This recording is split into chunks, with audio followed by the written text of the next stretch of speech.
একটা মেয়েকে জিজ্ঞেস করা হয়েছিল বিয়ের আগে আর পরের মধ্যে পার্থক্য কি।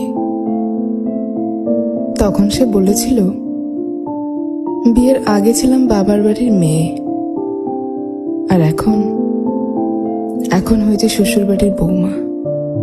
আগে আমার মুখে সবাই খাবার তুলে দিত, আর এখন আমাকে সবার মুখে খাবার তুলে দিতে হয়।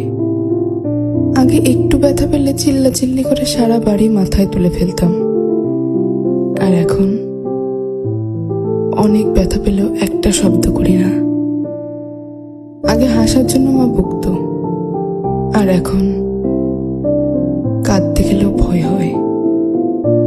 আগে একটু মন খারাপ হলে মা বুঝে ফেলতো, কিন্তু এখন ভেতরটা চুরমার হয়ে গেলেও কেউ টের পায় না।